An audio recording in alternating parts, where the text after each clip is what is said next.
السلام علیکم ورحمۃ اللہ وبرکاتہ۔ بسم اللہ، الحمد للہ والصلاة والسلام علی رسول اللہ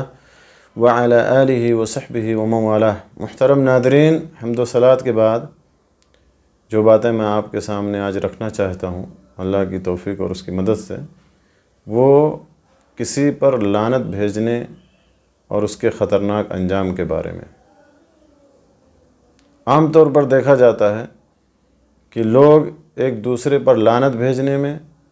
یا ایک دوسرے کو لعن طعن کرنے میں تساہل سے کام لیتے ہیں، اور لعنت کرنے کو یا لعنت بھیجنے کو بہت ہی حقیر اور بہت ہی معمولی سمجھتے ہیں، جبکہ لعنت بھیجنا کسی پر یا ایک دوسرے کو لعن طعن کرنا یہ بہت ہی خطرناک امر ہے، بہت ہی بھیانک اس کا انجام ہے۔ لعنت کا معنی جیسا کہ اہل علم نے بیان کیا ہے کہ الطرد والابعاد من رحمت اللہ، کہ اللہ کی رحمت سے پھٹکار، اللہ کی رحمت سے دوری۔ لہذا جب کوئی شخص کسی دوسرے پر لعنت بھیجتا ہے تو گویا کہ اس کے لیے بد دعا کرتا ہے اللہ سے رحمت کی دوری کا، اللہ کی رحمت سے پھٹکار کا، اور اس کا معاملہ بہت ہی خطرناک ہے، کیونکہ جس پر لعنت بھیجی گئی ہے اگر وہ اس کا مستحق نہیں ہے تو وہ لعنت بھیجنے والے پر لوٹ آتی ہے۔ اور احادیث کے اندر لعنت بھیجنے کو بہت ہی خطرناک امر قرار دیا گیا، بلکہ اس کو قتل کی طرح سے، قتل کے مترادف یا قتل کی طرح سے اس کو قرار دیا گیا، جیسا کہ اللہ کے نبی صلی اللہ علیہ وسلم نے ارشاد فرمایا۔ ثابت ابن ضحاک رضی اللہ تعالیٰ عنہ کی حدیث ہے، صحیح بخاری اور صحیح مسلم کے حوالے سے، آپ نے فرمایا کہ لعن المؤمن قتلہ، کہ مومن کے اوپر لعن طعن کرنا یا لعنت بھیجنا گویا کہ اس کا قتل کرنا، یا مومن کو لعن طعن کرنا اس کے قتل کی طرح سے، اس کو قتل کرنے کی طرح سے۔ جیسے قتل کرنا بہت بڑا گناہ ہے، اسی طرح سے لعن طعن کرنا بھی بہت بڑا گناہ۔ جیسے کہ قتل کرنا حرام ہے، ویسے لعنت کرنا بھی حرام ہے، لعنت بھیجنا حرام ہے۔ جیسے مومن کسی مومن یا مسلمان کو قتل کرنا بہت ہی بھیانک ہے، اسی طرح سے لعنت بھیجنا بھی گناہ کے اعتبار سے، جرم کے اعتبار سے، انجام کے اعتبار سے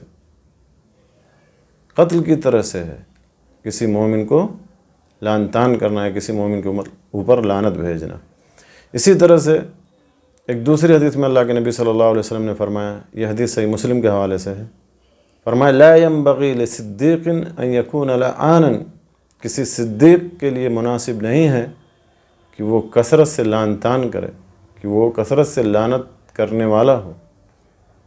صدیق یہ بہت بڑا مرتبہ ہے،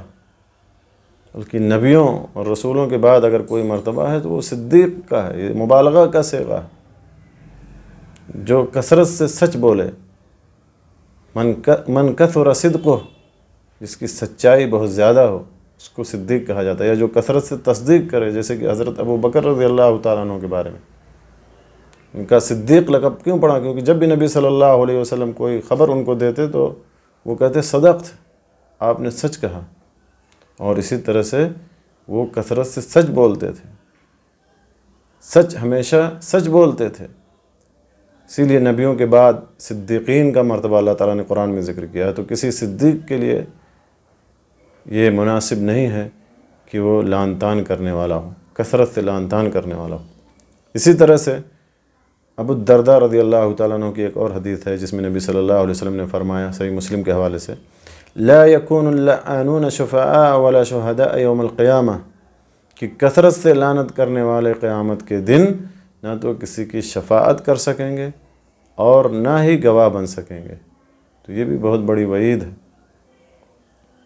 یہ بھی بہت برا انجام ہے کہ جو لعن طعن کرنے والا دنیا میں ہے، جو ایک دوسرے پر لعنت بھیجتا ہے، قیامت کے دن نہ تو اس کی شفاعت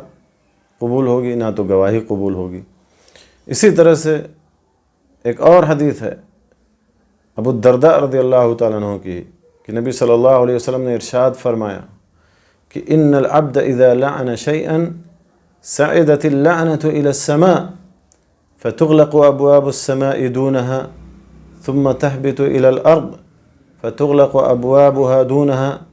ثم تأخذ يمينا وشمالا فإذا لم تجد مساغا رجعت إلى الذي لعن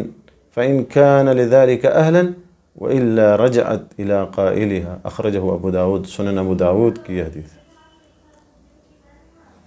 کہ بندہ جب کسی چیز پر لعنت کرتا ہے،